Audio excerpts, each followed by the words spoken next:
진해 통일과 속망. 이번 수업 시간에는 진나라가 처음으로 중국을 통일하게 되는 과정과 진시황제의 통일 정책 그리고 진나라의 멸망에 대해서 다룹니다. 먼저 전국시대 진나라의 발전 과정을 살펴보도록 하겠습니다. 그리고 이어서 시황제의 통일 정책을 설명합니다. 세 번째, 진해 멸망 과정을 살펴봅니다. 네 번째, 진에 대한 평가를 가의의 과진론을 중심으로 살펴봅니다. 지금 보시고 있는 지도는 전국시대 지도입니다. 왼쪽에 있는 파란색으로 된 게 진나라 영토인데 자세히 보시면 이 진나라의 영토가 확장되는 모습 지금 보여주고 있습니다. 검은색으로 된 지역, 왼쪽 지역, 즉 서쪽 지역이 진나라의 영토입니다. 이처럼 진나라는 영토를 상당히 넓혀서 당시 중국의 3분의 2 가량을 차지했다고 합니다. 이 지도로 해서 보면 3분의 2처럼 보이지는 않는데 이 지도에서 사실 진나라는 초나라 영토를 이 지도에서 표기가 된 것보다 훨씬 더 많이 점령했습니다. 첫 번째, 전국시대 진나라의 발전 과정을 살펴보도록 하겠습니다. 진나라는 전국시대 중기까지 중원 서쪽 변방에 있던 후진국이었습니다. 이적으로 취급당했습니다. 사실 이 부분에 대해서 진나라는 주변에 있었던 융적이라고 불렸던 집단들을 정복하고 영토를 확장했습니다. 춘추시대, 목공시대에는 지금의 산서성에 있는 진나라, 5패 중에 한 나라였던 진나라의 군주를 2명이나 세우면서 킹메이커 역할을 했지만 바로 이 진나라가 섬서성에 있는 이 진나라가 동쪽으로 진출하는 것을 막는 역할을 하게 됩니다. 그래서 여러 학자들도 이미 긍정하고 있는 것처럼 산서성 일대를 지배했던 진나라가 조, 위, 한 세 나라로 분열되던 사건이 이 진나라가 동방으로 진출할 수 있었던 계기가 되었다라고 이야기를 합니다. 저도 사실 이 주장에 동의합니다. 춘추 말이었던 효공시대 진나라는 대대적인 개혁을 하게 됩니다. 이전 수업 시간에 살펴본 것처럼 상항의 개혁, 중국에서는 상한병법이라고 부릅니다. 몇 가지 개혁 정책을 취했고 그 다음에 수도를 함양으로 옮깁니다. 이전 수업 시간에도 이야기를 했는데 수도를 함양으로 옮긴 조치는 그 전에 있는 수도가 훨씬 더 서쪽에 있었는데 본격적으로 동방으로 영토를 확장하겠다라고 하는 의지가 숨어져 있었습니다. 효공 시절에 영토를 확장을 하게 됩니다. 효공과 상항 즉 공손왕이 개혁 정책을 취한 다음에 동쪽으로 위나라를 공격했습니다. 진의 첫 공격 목표는 동방의 강국인 위였습니다. 공손왕은 일찍이 진과 위는 양립할 수 없다는 사실을 알고 있었으므로 기원전 352년 위나라의 옛 수도였던 안읍, 바보 같은 위 해왕은 기원전 365년 대량 즉 지금의 하남성 개봉시로 첨도하게 됩니다. 안읍을 공격해서 파괴했습니다. 기원전 340년 공손왕은 위나라를 공격해서 위나라 장군 공손왕을 생포하고 하서지역, 황하 서쪽 지역을 점령했습니다. 그래서 이후 진나라는 위나라와 황하를 기준으로 국경선을 삼게 되었습니다. 영토가 동쪽으로 확장하게 되자 동방 진출이 아주 편리하게 되었습니다. 그해 즉 340년 진효공은 공손왕을 상에 봉했습니다. 그래서 공손왕을 상군이라고 불렀기 때문에 후세 사람들은 공손왕을 상왕이라고 부릅니다. 기원전 338년 효공이 죽고 아들 해왕이 즉위했습니다. 이전에 해자가 들어가면은 다 멍청한 군주라고 이야기를 했었는데 해자가 들어가는 군주 중에서 유일하게 뛰어났던 사람이 이 진해왕 혹은 해문왕입니다. 해왕은 태자 때부터 공손왕을 싫어했기 때문에 즉위하자마자 공손왕을 죽였습니다. 그러나 공손왕의 개혁 정책은 계속되고 해왕은 상황이 구축한 북왕에 의해서 영토를 확장할 수 있었습니다. 해왕 즉위 초 동주 낙양 사람 소진이 진에 유세를 했으나 소진은 기용되지 않습니다. 이에 소진은 합종책을 제창하고 육국이 합하여 진을 공동으로 방어하자고 주장했습니다. 그러나 그 효과는 별로 크지 않았습니다. 소진의 동학이었던 위나라 사람 장의는 기원전 320년 진나라 재상이 되었습니다. 이때 진나라는 이미 함곡간 동쪽의 섬, 고곡, 평주 일대까지 모두 하남성과 산서성 일대 지역입니다. 여기까지 달하고 있었습니다. 기원전 316년 진은 촉을 멸해서 그 지역을 점령했습니다. 촉은 본래 현재의 사천성 성도시 일대에 있었고 또 다른 소국인 파, 현재의 중경시에 있었던 이 두 나라와 싸우고 있었는데 진나라는 이 기회를 이용해서 두 나라를 점령하고 영토를 확장하게 됩니다. 현재 사천과 중경시 일대는 파촉 지역이라고 불렸는데 이 지역은 쌀 농사가 잘 되고 비옥한 지역이었으며 비단이 생산이 됐던 지역입니다. 그래서 이 지역을 점령한 진나라는 파촉의 경제력을 이용할 수 있었고 바로 이 파촉에서 강을 따라서 내려가면 초나라의 수도 영에 이르렀기 때문에 전략적으로도 아주 중요한 자리였습니다. 그 다음 진나라는 초나라와 싸우게 됩니다. 초나라는 초주 말년에 오나라에게 패한 후 전국시대 초기에 발전하기 시작했습니다. 그래서 기원전 387년 오기가 위무후와 불화하여 초나라로 망명했는데 초도왕은 오기를 영륜으로 임명했습니다. 오기는 위에 새로운 정책을 초나라에 실시해서 군사들을 훈련시키고 생산력을 확대시켰으며 귀족의 권리를 대폭 삭감했습니다. 오기는 도왕 사후 귀족들의 폭동에 의해 죽었으나 이때 지배층도 이 때문에 거의 살해되었다라고 합니다. 이때부터 초의 정치는 새로운 단계로 들어서게 되었으며 영토는 나날이 확대되었습니다. 초나라는 기원전 334년 월나라를 멸망시키고 북쪽으로 하남성 중남부와 한동성 남부, 동쪽으로 강소성과 절강성 지역까지 지배하게 되었습니다. 초나라는 영토를 확장했을 뿐만 아니라 전국시대 초기와 중기까지 큰 전쟁을 겪지 않았습니다. 따라서 당시 동방의 강국 위나라는 이미 쇠약해졌으므로 자연히 초나라가 진의 상대가 되었습니다. 진 해방 때는 초나라 회왕 시기입니다. 초회왕은 제나라와 우호 관계를 맺고 있었습니다. 진나라는 당연히 이 두 나라의 우호 관계를 원하지 않아 기원전 313년 장의를 초나라에 파견해서 땅을 준다는 미끼로 제나라와 절교를 권했습니다. 멍청한 초나라 회왕은 땅을 준다는 말에 욕심을 가지고 제나라와 단교를 했습니다. 그러나 진나라는 토지를 주지 않았습니다. 이때 장의가 했던 말이 있습니다. 저는 600리의 땅을 드린다라고 말한 적이 없습니다. 제가 가지고 있는 땅 6리가 있으니 이거라도 드릴까요? 장의의 거짓말에 속아 제나라와 단교하게 된 초회왕은 크게 노해서 다음에 진나라를 공격했습니다. 그러나 오히려 진나라 군대 한중군까지 뺏기게 됩니다. 더 열받은 회왕은 또 다시 힘을 모아서 전쟁을 했으나 남전이라고 하는 지역에서 또 패했습니다. 그래서 초나라 세력은 더 크게 쇠퇴하게 됩니다. 장의는 이 기회를 타 각국을 유세하면서 연행책을 제창합니다. 육국이 진나라와 친하게 지내는 게 훨씬 더 낫다는 겁니다. 이 외교 공세는 일시에 크게 효과를 거둬 각국이 진나라에게 성의를 보였습니다. 이때가 기원전 313년엔 이었습니다. 바로 그 해 진해왕이 죽고 아들 무왕이 즉위했습니다.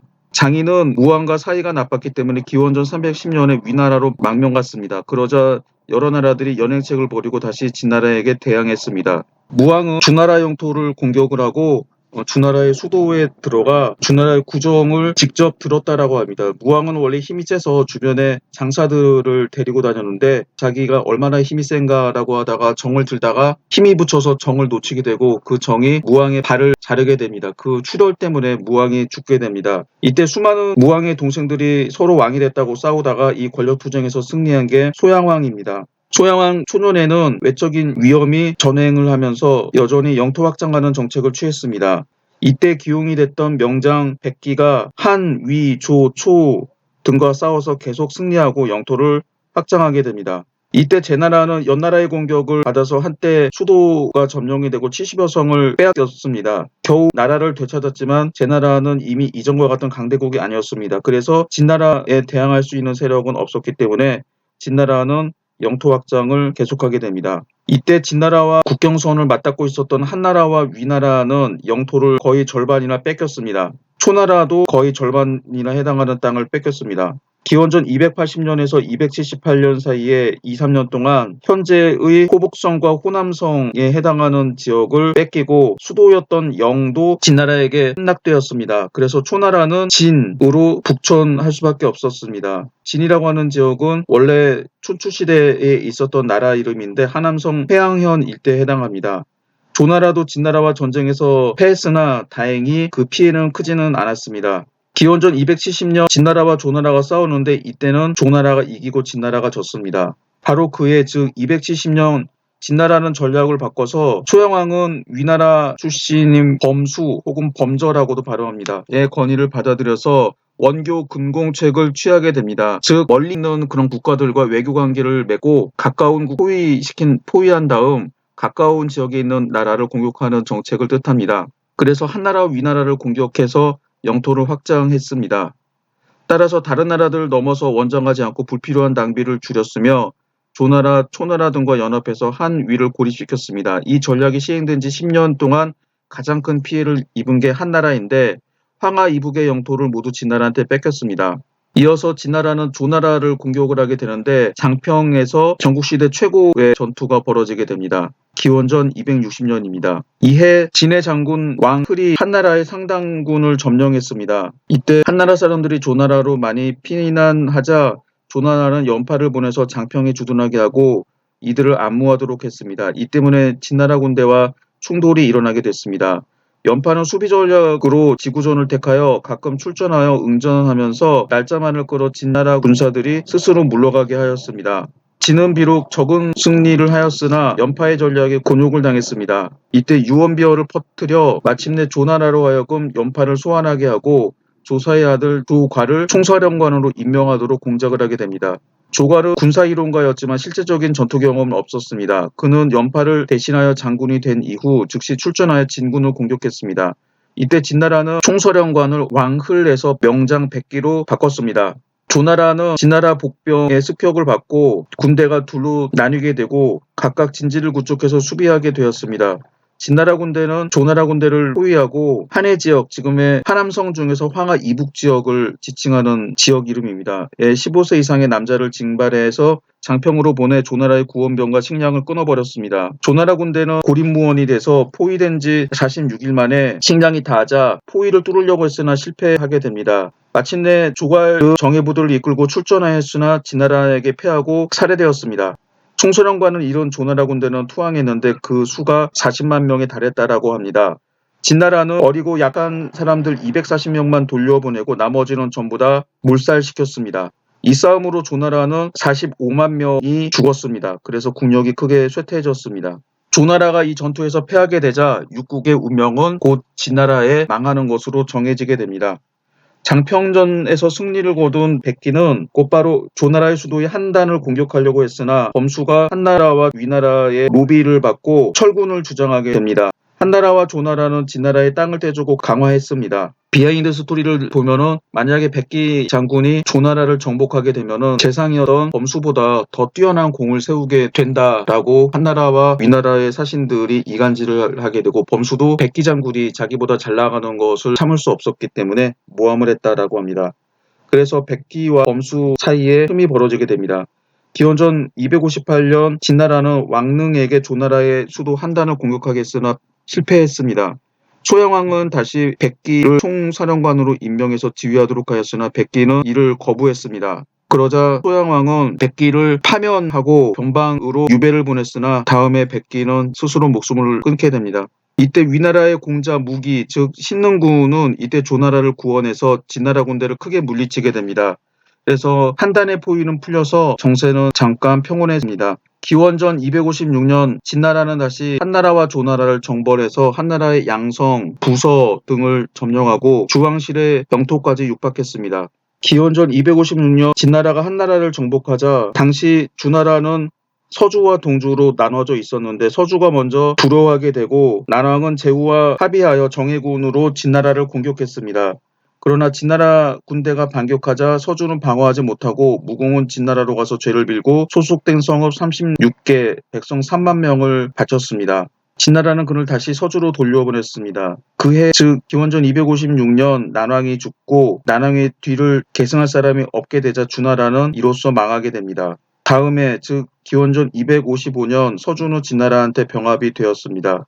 그리고 기원전 249년 동주도 진나라한테 합병당해서 주나라는 완전히 망하게 됩니다.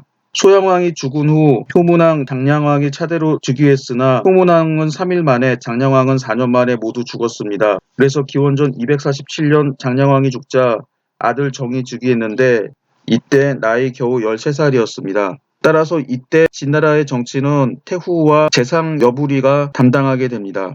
이 두 사람은 원래 이전에 내연의 관계였습니다. 여부리는 원래 양차기의 대상인이었고 태후는 당시 그의 애첩으로 절세의 미녀였습니다. 장평의 전투 이전 진 소양왕의 손자였던 자초는 조나라의 볼모로 있었습니다. 그는 당시 진나라의 태자 안국군 훗날의 효문왕입니다.의 아들이었으나 적자는 아니었고 그의 어머니도 총애를 받지 못해서 조나라 사람들은 그를 별로 우대하지 않았습니다. 당시 진나라는 다른 나라들과 볼모를 주고받았습니다. 이 인질들은 서로 상대방 국가를 공격하지 않겠다라고 하는 의미에서 파견했는데 진나라는 이런 걸 무시하고 이런 나라들을 공격했고 자초 같은 경우도 그다지 중요한 아들이 아니었기 때문에 죽어도 된다라고 해서 조나라에 파견이 됐습니다. 여부리는 한단에 갔다가 자초를 보고 기화가거라고 말하게 됩니다. 희귀한 상품이니 투자할 만하다. 이 사람은 장차 큰 인물이 되겠다라는 뜻입니다. 이때 여부리는 아버지에게 묻습니다. 농사를 지으면 몇 배의 이익이 있습니까? 아버지가 대답합니다. 10배의 이익이 있느니라. 그러면 장사하면 얼마나 벌 수 있습니까? 100배의 이익이 있다. 그러면 정치는 어떻습니까? 관리가 되면 그 이익은 무궁무진하다. 이 말을 들은 여부리는 자초를 왕으로 임명하고 자기가 관리가 될 생각을 하게 됩니다. 사실 저는 이거를 이해를 잘 못하겠는데 농사를 지으면 왜 10배의 이익이 있을까? 곰곰이 생각을 해보니 씨 한 토를 뿌리게 되면 예를 들어서 벽씨 한 토를 뿌리게 되면은 거기서 10알, 100알 정도의 수확이 생기게 되는 거죠. 그래서 노동 비용이나 빼면은 10배의 이익이 생길 수 있다라고 하는데 사실 어떤 농사를 짓든지 간에 10배의 이익을 벌 수 있는 농사는 없습니다. 장사 같은 경우는 상대방을 잘 속이고 후려치기만 하면은 100배의 이익을 벌 수가 있죠. 그리고 관리가 되면 100배 이상 셀 수 없을 만큼 돈을 번다. 이거는 중국에 있었던 여러 탄관놀이들을 보면 알 수 있습니다. 후한 시대 외척이었던 양기는 나중에 제거된 다음 국가에서 재산을 몰수했는데 그 금액이 1년 수입의 절반 정도였다라고 합니다. 청나라 걸륭제 시대 재상이자 간신이었던 화신의 재산을 몰수했더니 화신의 재산이 당시 청나라 재정의 5년, 6년치였다라고 하죠. 이만큼 관리가 되면 돈을 엄청나게 많이 벌 수 있습니다. 사기 여부리전을 보게 되면은 여부리는 500금을 자초에게 주면서 조나라 사람들과 교류하도록 했습니다. 그리고 500금을 가지고 여러 가지 물건들을 사서 진나라로 가서 로비하게 됩니다. 그리고 화양부인 당시에 안국군 태자 안국군의 태자비였던 화양 부인을 설득을 시켜서 자초를 화양부의 후사로 삼게 합니다. 그래서 별 볼 일 없는 자초는 나중에는 황태손이라고 하는데 태자의 뒤를 이어서 후계자가 될 권리를 얻게 됩니다. 그 이후 이 공으로 여부리는 왕태손의 사부가 되었습니다. 이때 자초가 여부리한테 자기 애첩을 달라고 합니다. 사기 여부리 열전에 있는 내용을 그대로 읽어보도록 하겠습니다. 여부리는 한단의 여러 첩 중에서 절세 미인이며 춤을 잘 추는 여인을 얻어 동거하였는데 그녀가 임신한 것을 알게 되었다. 한편 자초는 여부리의 집에서 술을 마시다가 그녀를 보고 마음에 들어 이에 일어나 축수를 빌면서 그녀를 요구하였다. 여부리는 화가 났으나 이미 자초를 위해서 가산을 탕진하며 진기한 재화를 낚으려는 계략을 상기하고 마침내 그 첩을 바쳤다. 그녀는 스스로 임신한 몸임을 숨기고 만삭이 되어 아들 정을 낳았다. 자초는 마침내 그 첩을 아내로 맞이하였다. 이게 원문인데 이 정, 즉 시황제는 자초의 아들이 아니라 바로 여부리의 아들이라고 하는 게 사마천의 기록입니다.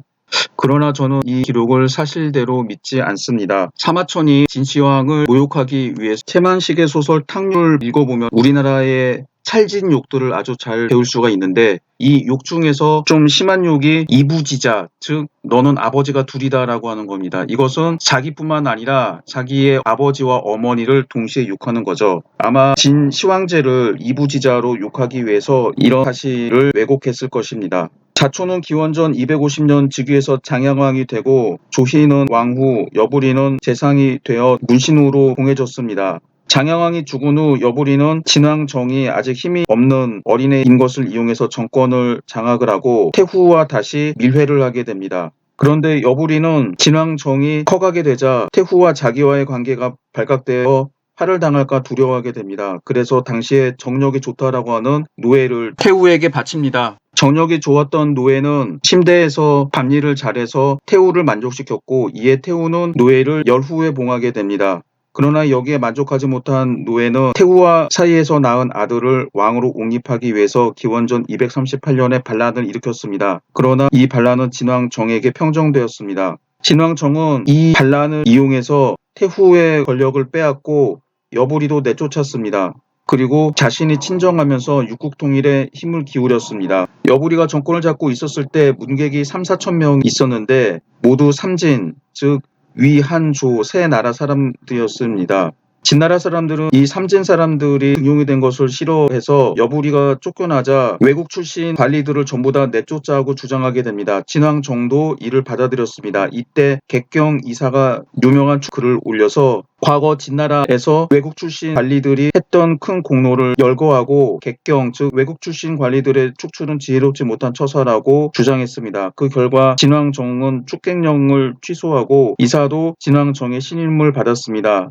이사는 진왕에게 건의합니다. 유색객들을 각국에 비밀리 보내서 각국의 주요 인물들을 매수하여 그 나라의 정치를 문란하게 만들고 금전으로 매수할 수 없으면 암살하는 전략을 취하게 됩니다. 그리고 각국의 군신 사이를 이간시킨 후에 대군으로 공격을 하도록 했습니다. 이러한 책략과 군사행동은 매우 성과가 커서 진나라는 10년 사이에 6국을 모두 멸망시키고 통일할 수 있었습니다. 6국 가운데 제일 먼저 멸망한 것은 한나라였습니다. 한나라는 땅이 좁고 인력과 물산이 모두 부족했으며 또 진나라와 국경을 맞닿고 있었기 때문에 가장 먼저 멸망되었습니다. 기원전 230년 진나라는 내사 등에게 한나라를 정벌하도록 하니 한 왕을 사로잡았습니다. 이 지역에 영천군을 설치하게 됩니다. 기원전 228년 조나라가 망했습니다. 진군은 기원전 234년 조나라의 장군 이목에게 패했으나 기원전 229년 조왕의 통신이었던 곽계를 매수해서 이목이 반란을 음모한다고 무고해서 죽이게 합니다. 이목이 피살되자 조나라도 결국 멸망하게 됩니다. 한나라와 조나라를 멸망시킨 후 진나라는 위나라를 공격했는데 기원전 227년 연태자였던 단이 형가를 보내 진왕정을 암살하려고 해다 실패하게 됩니다. 그러자 진나라는 먼저 연나라를 정벌했습니다. 연나라는 소왕 때 제나라를 물리치고 동호를 격파하여 영토를 확장했으나 동북 쪽에 치우쳐 있어서 국력이 강하지 못했습니다.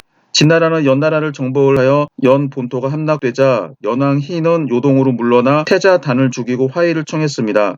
기원전 225년 진군은 두 갈래로 위나라와 초나라를 공격했습니다.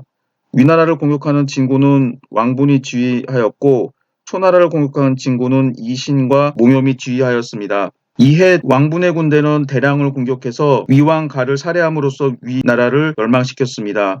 이신은 초나라 군대에 크게 패했는데 왕분의 아버지였던 왕전이 60만 명을 거느리고 초나라를 공략했습니다. 이듬해 왕전은 초군을 크게 격파하고 초나라 장군 항연을 살해했습니다. 초나라는 회남으로 물러갔으나 기원전 223년에 멸망하게 됩니다. 기원전 222년 진나라는 다시 왕분에게 요동을 공격하게 하여 연왕 희를 사로잡아 연나라가 망하게 됩니다. 조나라가 망한 후 조나라 공자였던 가가 대로 도망가 대왕이라 칭하고 자립했습니다. 이때 조나라 사람들이 대왕 가에게 몰려들었으나 이해에 진나라에 평정되었습니다. 이제 남은 나라는 제나라였습니다. 제왕 건은 제위 40여 년 동안 친진 정책을 취했고 국토가 동쪽의 해안지대에 있어서 40여 년 동안 전쟁이 없었습니다. 그러나 기원전 221년 진나라 군대가 연나라에 남하하여 돌연 임치로 공격을 하게 되자 제나라는 저항하지 못하고 항복하게 되면서 제나라마저 망하게 됩니다. 이로써 진시황제는 중국을 통일하게 됩니다. 지금 보시는 지도는 전국거입니다. 원래 한나라가 진나라의 힘을 약화시켜서 토목공사를 시켜서 힘을 빼기 위해서 전국이라고 하는 수리 전문가를 보냈는데 이 전국거는 전국의 이름을 딴 인공운하입니다. 이 수리시설 덕분에 4만여 경에 해당하는 토지를 비옥한 농토로 바꿀 수 있다라고 했습니다. 이 전국거의 위치가 바로 진나라가 동쪽을 공격하는 위치에 있었기 때문에 식량을 빨리 공급할 수 있는 곳을 옥토로 만들어서 결국은 운송비를 줄임으로써 진나라의 군량을 신속하게 공급을 해서 진나라가 통일하는 데 결정적인 역할을 하게 됩니다. 다음으로 시황제의 통일 정책을 살펴보도록 하겠습니다. 먼저 시황제는 황제라는 칭호를 만들게 됩니다. 당시 전국시대의 7개 나라 모두 왕이라고 칭했습니다. 그래서 6명이 왕을 제거한 후 중국을 통일했던 시황제는 왕이라고 하는 칭호가 격이 낮다라고 생각을 했습니다. 그래서 삼황 오제의 덕을 겸하는 존재다라고 해서 황제라고 하는 칭호를 만들게 됩니다. 그리고 원래는 나라고 하는 1인칭 대명사였던 짐을 황제만이 사용할 수 있는 단어로 바꾸게 됩니다. 이 다음부터 짐은 황제만 사용하는 단어가 됩니다. 그 다음에 황제 명령을 조 혹은 조서, 조령이라고 합니다. 그 다음에 정복했던 6국의 지역을 군과 현으로 편제하고 전국에 36군을 설치했습니다. 사실 이 36군은 기록에 따라서 더 많아서 지금 학자들의 고증에 따르면은 이때 설치했던 군이 50개가 넘어간다고 합니다만 일단 사료 기록은 36군이라고 합니다. 그래서 시황제가 전국을 군현으로 편제하고 지방관을 임명하게 되는데 이런 지배체제를 군현지배체제라고 합니다. 군현지배체제의 가장 중요한 특징은 첫 번째 황제가 지방관을 직접 임명해서 각 지방으로 파견한다라고 하는 겁니다. 두 번째, 이때 지방관을 임명할 때 회피제를 적용하는 겁니다. 회피제는 지방관이 그 지역 출신이 아닌 타지 사람들을 임용하게 되는 겁니다. 만약 그 지역 사람들을 임명하게 된다면 그 사람이 그 지역의 사정을 잘 알고 있어서 통치를 잘할 수도 있지만 반대로 그 지역에 있는 사람들과 유착을 하게 되고 그리고 그 지역에 왕처럼 군림하게 되면서 중앙정부의 말을 듣지 않을 수가 있습니다. 그래서 가장 중요한 건 회피제입니다. 그리고 세 번째 특징은 이 시기에는 적용이 되었는지는 잘 알 수가 없는데 지방관의 임기를 정하는 겁니다. 원래 위진남북조 시대 때 지방관의 임기는 6년이었다가 수당시대가 되면은 절반이 3년으로 줄어들었다라고 하는데 이때도 임기제가 실시됐는지는 모르겠습니다. 그 다음에 네 번째로 중요한 원칙은 지방관의 권력을 여러 개로 나누는 겁니다. 군의 군수, 군승, 군위를 두었습니다. 그래서 군수는 일반적으로 행정을 담당하고 치안과 군대는 군위가 담당하도록 합니다. 이처럼 권력을 일반 행정과 군사, 지휘라고 하는 두 개로 나누게 됩니다. 나중에는 여기에 덧붙여서 권력을 더 세분화시키는데 예를 들면 명청시대 포정사, 도지휘사사, 안찰사가 있어서 포정사는 일반 행정을, 도지휘사사는 군대 지휘를, 안찰사는 감찰 업무를 맡게 합니다. 그 다음에 학정이라고 해서 학교와 과거 제도를 담당하는 관리가 따로 있었습니다. 이처럼 권력을 세네 개로 나누게 되면 지방관의 권력이 약해지게 됩니다. 그래서 군현제외 체제는 이런 네 가지 특징이 있는데 시황제 시기에 임기제가 있었는지는 기록이 없어서 정확히 알 수는 없고 나머지 세 가지 즉 황제가 지방관을 직접 임명해서 파견한다. 두 번째 회피제도를 적용한다. 세 번째 권력을 두세 가지로 나눈다. 이런 것들은 시황제 시대 때 적용되었습니다.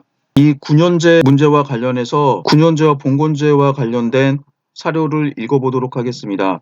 승상, 왕간 등이 말하기를 제후들이 이제 막 평정되었지만 연, 제, 초 나라의 땅이 너무 멀어서 왕을 두지 않으면 그들을 제압할 수 없습니다. 청컨대 황자들을 왕으로 세울 것을 윤호하여 주시옵소서라고 하였다. 시황제가 군신들에게 이 의견을 상의하도록 하자 군신들이 모두 그것이 유리하다고 여겼으나 정위 이사가 다음과 같이 이 의의를 제기하였다. 주의 문왕, 무왕은 많은 자제들과 일족을 왕으로 봉했지만 후손들이 점차 소원해지고 멀어져서 서로 원수처럼 공격했고 심지어 제후들끼리 서로 정벌하였음에도 주나라의 천자는 그들을 막을 수 없었습니다. 이제 천하가 폐하의 신령에 의해서 통일되어 모두 군현으로 삼았으니 황자나 공신들에게 국가의 부세로서 후한상을 내린다고 하면 그들을 다스리기 매우 쉬울 것입니다. 그렇게 하시면 천하에 다른 마음이 없을 것입니다. 이것이 바로 천하를 안녕케 하는 계책이오니 제후를 설치하는 것은 좋지 않습니다. 그러자 진시황은 이렇게 말했다. 전쟁이 멈추지 않아 천하가 모두 고통받고 있는데 이는 제후왕이 있기 때문이다. 선조의 신령에 의지하여 이제 천하를 평정하였는데 이제 또다시 제후국을 세운다는 것이 다시 전쟁을 조성하는 것이니 안녕과 평정을 구하는 것이 어찌 어렵지 않겠는가.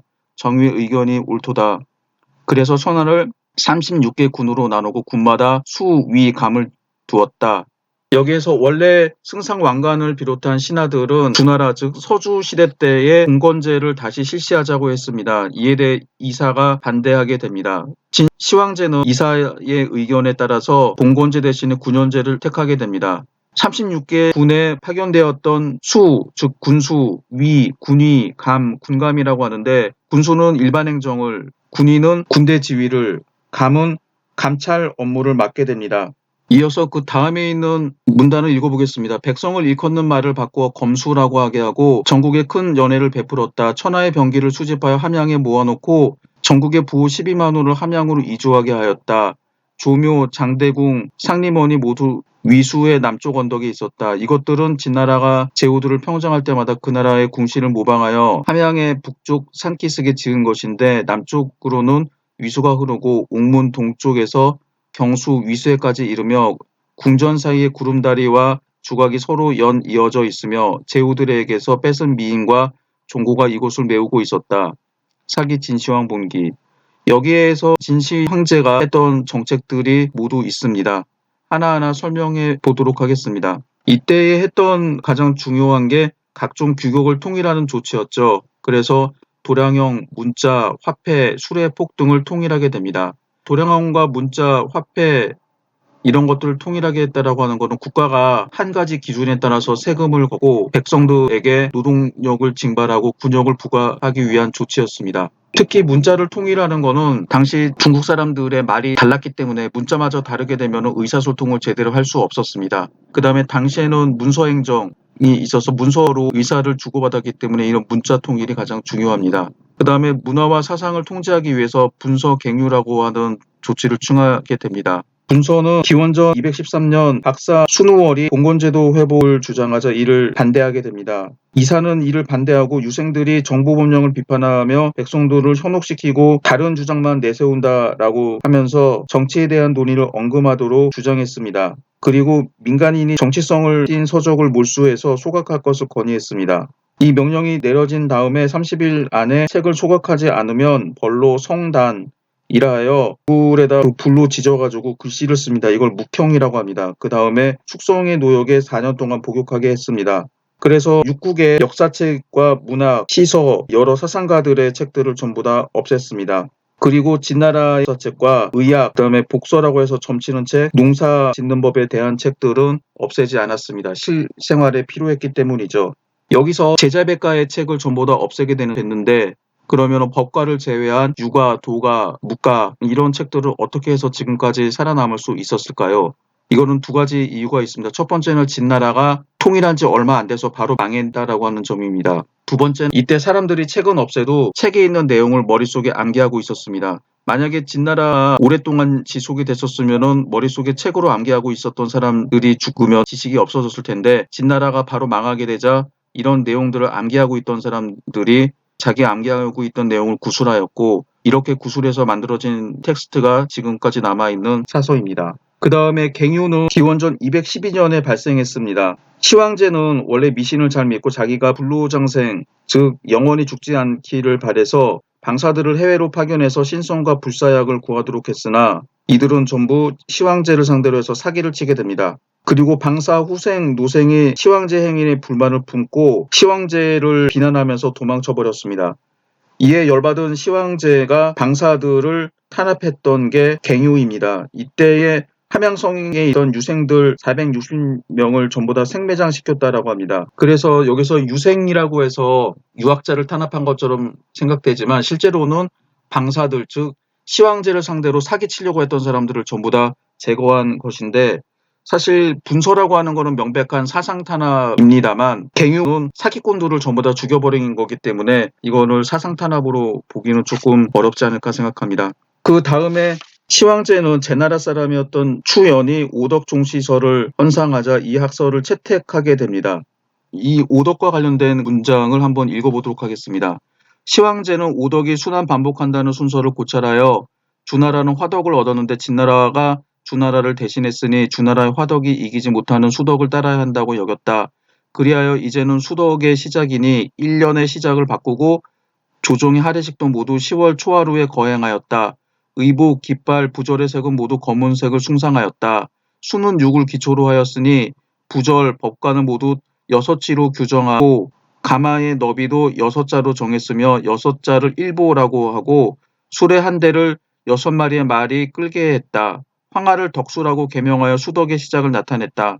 강이라고 어목하며 모든 일을 법에 의해서 결정하고 각박하고 인의, 은덕, 우호 따위가 없어야 오덕의 명수에 부합한다고 여겼다. 그래서 법령을 엄하게 하여 법을 어긴 자는 오랫동안 죄를 용서받지 못했다. 여기서 보신 것처럼 1년의 시작을 1월이 아닌 10월로 바꾸고 그래서 새해의 시작이 1월 1일이 아닌 10월 1일이 됩니다. 그 다음에 흑색, 숫자는 6을 강조하고 진나라는 수덕을 따른다라고 하게 됩니다. 이어서 여러분들이 지루할 수는 있는데 물론 제 수업이 다 지루하긴 하죠. 지루하긴 한데 중요한 거니까는 간단하게 진나라의 관제에 대해서 살펴보도록 하겠습니다. 진나라의 관제는 삼공구경으로 구성이 되어 있습니다. 중앙관제는 삼공과 구경인데 삼공은 승상, 국이, 어사대부 3명입니다. 승상은 원래 춘추시대 상에서 기원했습니다. 상은 제후의 조빙, 향연 때에 예를 행해주고 도와주는 관이었습니다. 이때 여러 나라 사이에서 외교 업무가 있었는데 예절을 중히 여겼으므로, 예절이라고 하는 건 지금 이제 의전이죠. 외교 의전인데 그것이 잘 되고 못 되는 거에 따라서 두 나라의 외교 관계에 영향을 주었습니다. 따라서 상은 당시 중요한 직책이었고 예의에 숙달되고 응대를 잘하는 사람이 담당했습니다. 상은 그 임무가 중요했기 때문에 군주의 신임을 받는 사람이 임명되었고 유사시 국정도 맡아보게 되면서 점차 예관에서 국정을 총괄하는 관직으로 변했습니다. 이런 변화는 춘추시대부터 시작되었습니다. 예를 들면 관중, 안영 등은 상의 자격으로 국정을 맡았고 공자도 노나라의 상을 대리한 적이 있습니다. 그런데 상은 당시 정치적 지위는 높은 편이 아니어서 관중은 제환공의 상으로 지위는 경 아래였으며 공자는 대부 아래였습니다. 그러나 전국시대 귀족 세력이 몰락하고 군주들이 근신을 공경을 견제하려고 하였으므로 상의 지위는 점차 높아져서 최고 행정장관이 되었습니다. 승상의 명칭은 진나라가 처음으로 만든 것이 아니고 위, 조, 연 등의 모두 승상의 관직이 있었습니다. 진나라가 승상을 처음 설치한 것은 무왕 2년, 즉 기원전 309년인데 좌우 승상을 두었고 소양왕 32년, 기원전 275년에 위 염을 상국에 임명하여 상보다 더 높았습니다. 그 이후 진나라 정때에는 여부리가 상국에 임명되었습니다. 이세 2년 기원전 208년 이사가 살해된 후 조고가 환관으로서 승상이 되었는데 중승상이라고 하였습니다.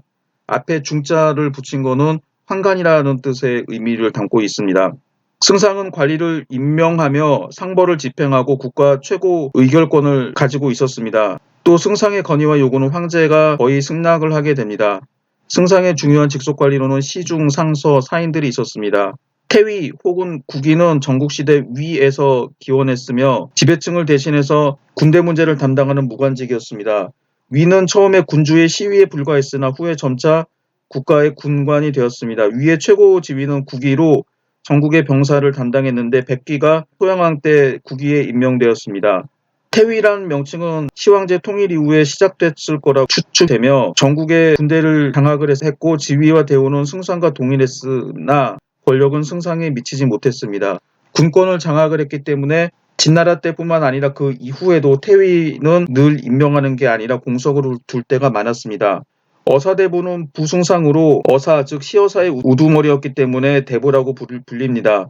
어사는 원래 군주의 측근 신하로서 사건을 기록하는 일종의 사관이었으나 전국시대에 군주의 신임을 얻게 되자 관리들을 감찰하여 군주의 이목, 눈과 귀가 되었으며 점차 관리들의 비행을 탄핵하는 감찰관이 되었습니다. 진은 대부를 두어 어사들을 감찰케 했는데 시황제 이전에 이런 관직이 있었습니다. 진나라가 천하를 통일하게 되자 중앙부서의 최고 관직이 되었습니다. 어사대부의 지위는 승상 다음이었습니다. 승상을 보좌하고 백관을 감찰했습니다. 어사대부에 속한 중요한 관리로는 어사승, 어사중승이 각 1명, 시어사가 15명 있었습니다. 어사승은 대내의 일, 중승은 주로 전문적인 감찰 업무만 맡았습니다. 삼공 다음으로 중요한 건 경이었는데 정의, 위위, 낭중령, 봉상, 소부, 치송내사, 전객을 합쳐서 구경이라고 합니다. 정위는 재판을 담당했습니다. 위위는 궁전 수비를 맡았습니다. 대부분 궁전마다 설치했으므로 궁전 이름 뒤에 위위가 붙습니다. 한나라 때에는 장락위위, 미양위위라고 해서 각각 궁전에 설치했습니다. 낭중령은 주로 수비와 그리고 황제를 옆에서 모시는 그런 역할을 하게 됩니다. 봉상은 황제의 능욱과 제사를 맡았으며 가장 중요한 궁중의 예의 문제 등을 관장했습니다. 소보는 주로 황실 재정을 맡았습니다. 치송내사는 국가 재정을 맡았습니다. 태복은 황제의 말과 술의 목장을 관리하는 역할을 맡았습니다. 전객은 외국 사신을 접대하는 일종의 외교 업무를 맡았습니다. 종정은 황실 일족들을 관리하는 역할을 맡았습니다.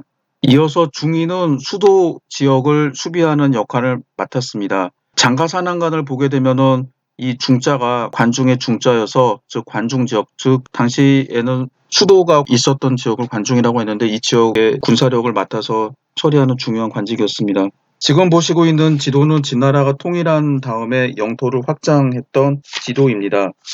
진나라가 통일을 한 다음에 가장 중요했던 게 당시 북방의 강국이었던 흉노를 비롯한 유목민들을 내쫓는 일이었습니다. 그 다음에 유명한 장성을 쌓게 됩니다. 우리나라에선 장성을 만리장성이라고 하는데 원래 명칭은 장성입니다. 기원전 215년 방사들이 망진자 호야라고 하는 참어를 올립니다. 이거는 진나라를 망하게 하는 건 호다라고 하는 뜻이었습니다. 시황제는 여기 나오는 호가 바로 오랑캐, 즉 흉노를 비롯한 유목민이라고 생각을 해서 군대를 보내서 흉노를 정벌하고 오르도스를 점령하였으며 장성을 쌓았다라고 합니다. 그러나 실제로 진나라를 망하게 했던 거는 흉노가 아니라 자기 아들이었던 호해였습니다. 시황제는 몽염에게 30만 대군을 이끌고 흉노를 공격하게 해서 오르도스 지방을 점령하게 했습니다. 이 오르도스 지방이 바로 함양의 북쪽에 있는 지역입니다. 황하가 북쪽으로 흐르다가 다시 동쪽으로 흐르다가 남쪽으로 흐르게 되면서 그 세계에 있는 지역입니다. 이 오르도스 지역은 바로 함양과 가깝습니다. 여러분들이 이 지도를 보시면 오르도스가 왜 중요한지 아실 겁니다. 진나라의 수도가 있었던 관중이라고 하는 지역은 남쪽과 동쪽은 험한 산지로 있습니다. 그리고 오르도스와 관중 사이에 있는 지역을 보시면 약간 주름이 있어서 산지가 보이긴 하지만 관중의 동쪽과 남쪽에 비해서는 산이 험하지 않다라고 하는 것을 알 수가 있습니다. 그래서 오르도스 지역에 강력한 유목 세력이 있으면 바로 남하에서 관중 지역을 공격을 할 수 있습니다. 유목민들은 말을 타고 싸우는 기마병들인데 이들을 만약에 막지 못하게 되면 관중 지역이 크게 위태롭게 됩니다. 그래서 관중의 수도를 둔 왕조는 이 오르도스 지역을 비롯한 북방에 있었던 유목민들의 침입에 취약하게 됩니다. 그래서 이 관중을 지키기 위해서 여러 가지 전략을 취하게 됩니다. 장성을 구축을 하거나 변방 지역에 수많은 군대를 두어서 방어하게 됩니다. 그래서 관중의 수도를 두었던 왕조들 진, 한, 수, 당 이 네 왕조들은 처음에는 유목민 세력에 약했으나 나중에는 이 유목국가들을 다 물리치고 오히려 이 유목국가들을 정복을 하거나 이들로부터 영토를 많이 뺏어서 영토를 크게 확장할 수 있었습니다. 이 네 개 국가가 영토를 확장할 수 있었던 이런 배경에는 관중 지역의 지리적인 특징이 있습니다. 그래서 진시황제도 수도를 안전하게 방어하기 위해서 오르도스 지방을 점령해야 됐던 것입니다. 이 오르도스 지역은 전국시대 조무령왕이 흉노를 정벌해서 이 지역의 일부를 점령했습니다. 그러나 전국시대 말년에 흉노가 다시 이 오르도스 지역을 점령하게 됩니다. 이때 진나라는 다시 오르도스 지역을 점령하게 되었습니다. 이어서 진나라 군대는 계속 진군해서 오르도스 밖으로 나가서 음산 산맥까지 진출하게 됩니다. 그리고 오르도스 북쪽 지역에다 구원군을 설치하고 34개의 성을 신축했습니다. 또 북쪽 지역의 안전을 확보하기 위해서 진나라는 기원전 214년부터 213년에 걸쳐 직도라고 불리는 넓은 군사도로를 건설했습니다. 이는 구원군에서 함양 서북쪽에 백여리에 있는 운양에 이르는 1800리에 달하는 도로이며 운양에서 함양까지는 경수를 통해서 이동할 수 있었습니다. 그리고 중요한 것은 장성의 축조였습니다. 본래 전국시대 연, 조, 진 이 세 나라가 장성을 쌓았습니다. 물론 북방의 이 세 나라 이외에도 제-위, 초들도 각각 쪽 경계 혹은 남쪽에 있었던 국경에 장성을 쌓았습니다. 시황제가 쌓은 장성은 연, 조, 진 세 나라의 북쪽 변방에 있던 장성을 개축해서 연결한 것뿐이었다라고 합니다. 연나라의 장성은 전국 후기에 호를 격파하고 쌓은 것으로서 내몽골 자치구 지역부터 해서 요령성 요양시 북쪽에 이르렀다라고 합니다. 조나라는 숙후 기원전 349년에서 326년까지 재위했습니다. 그때 이미 장성을 축성했는데 무령왕 때 대규모로 수축했습니다. 대개 음산, 지금의 대청산 일대에서 내몽골 자치구 중부 지역을 지나고 있습니다. 연나라 장성 서쪽과 100여 킬로미터 떨어져 있었다라고 합니다. 그 사이에 산, 즉 소오대산이 있어서 두 장성을 천연적으로 연결했습니다. 진나라의 장성은 대개 현재의 감숙성 동부와 섬서성 북부 지역에 해당하는데 서쪽에서는 임조에서 시작했고 동쪽으로 섬서성 북쪽 지역에 이르렀고 위나라의 장성과 서로 접하게 되었습니다. 그리고 흉노를 격파한 후 오르도스 밖에 성을 쌓아서 오르도스 지역을 보호했습니다. 고걸에서 시작을 해서 동북쪽으로 오르도스 바깥 지역에 이르고 조나라 장성의 서쪽과 연결되었습니다. 그리고 다시 연나라 조나라의 장성을 연결해서 마침내 임조에서 요동에 이르는 소위 만리장성이 만들어지게 됩니다. 그리고 지도를 보시면 진나라는 남쪽 지역으로도 영토를 확장하게 됩니다. 전국시대 초나라의 남쪽 국경은 월나라가 접하고 있었습니다. 월인은 즉 월나라 사람들은 종족이 잡다하고 분포 지역도 넓었으나 대체로 네 군데로 나눌 수 있습니다. 현재의 절강성 남부에는 동구가 있었고 복건성에는 민월, 광동성과 베트남 북부에는 남월, 광서성에는 서구가 있었습니다. 이들 종족들은 진나라 시대 때는 백월이라고 불렸습니다. 반농 반 어렵 생활을 하고 있었고 중국의 청동, 철기 및 우마에 의지하고 있었습니다. 진이 육국을 멸한 후 동구 민월은 순조롭게 병합되었고 그 지역에 민중군이 설치되었습니다. 시황제는 남월과 서월을 무력으로 정벌하였습니다. 초나라를 정복한 후 시황제는 도수에게 50만 대군을 주어 남쪽으로 백월을 정벌하게 하였습니다. 진나라 군대는 상수를 거슬러 올라가 서구 국경에 이르게 되었으나 군량이 공급이 곤란하자 감군 사록이 60리에 달하는 운하를 만들어 상수와 주강을 의 상류인 이수를 통하게 했습니다. 그래서 조운을 편리하게 하였는데 이 운하를 영거라고 합니다. 월인들은 이들을 맞서 싸우다가 패하고 서구군은 피살되었으나 월인은 살림으로 들어가 계속 저항했습니다. 그러나 오랜 싸움으로 진나라 군대도 피로하고 식량이 떨어지자 월인이 역습하자 진나라 군대는 패하고 도수도 전사했습니다. 기원전 214년 다시 남쪽을 공격해서 백월을 평정하게 됩니다. 그리고 그곳에 계림, 남해, 상, 3군을 설치하고 죄인 50여만 명을 보내서 이 지역을 지키게 하였습니다. 그래서 진나라 영토는 남쪽으로 현재 베트남 북부 지역에까지 이르게 됩니다. 진시황제는 대규모 토목공사를 시행하였습니다. 장성, 아방궁, 여산릉 등을 만들었는데 100여만 명을 동원했다라고 합니다. 여산릉 주변에서 발견이 된 백마용 갱만 하더라도 엄청난 규모입니다. 여산릉은 높이 100m, 둘레가 2km 정도 되는 능이라기보다도 산 정도가 됩니다. 그리고 시황제는 여러 지방들을 돌아다녔습니다. 이거를 순행이라고 합니다. 시황제는 모두 5차례에 걸쳐서 중국 각지를 돌아다녔습니다. 사실 중국에서는 황제나 왕이 지방을 돌아다니는 일이 그리 흔한 일은 아니었습니다. 이처럼 순행을 했던 목적은 몇 가지가 있는데 가장 중요한 거는 특히 육국 지역에 있는 백성들에게 천하를 지배하는 황제의 존재를 각인시키는 것입니다. 그래서 시황제, 황제의 위엄을 그들에게 알림으로써 이들을 복속시키는 심리적인 전략이었습니다. 그러나 그것보다 더 중요한 것은 시황제가 주로 순행했던 지역들을 보게 되면은 옛날에 연나라와 제나라의 해안가 지역이었습니다. 그래서 이 지역을 방문한 이유는 불후장생을 하기 위해서 영원히 죽지 않은 불사초를 구하기 위해서 해안가에서 제사를 지내려고 했던 겁니다. 그러나 그 목적을 이루지 못하고 마지막 순행 중에 사구라고 하는 지역에서 죽습니다. 지금 보시는 사진은 함양성 1호 궁전 유적입니다. 당시 함양성이 상당히 컸다라고 이야기를 하게 되는데 작지만 사람이 서 있는 모습이 있습니다. 그래서 궁전터가 얼마나 넓은지 대충 알 수가 있죠.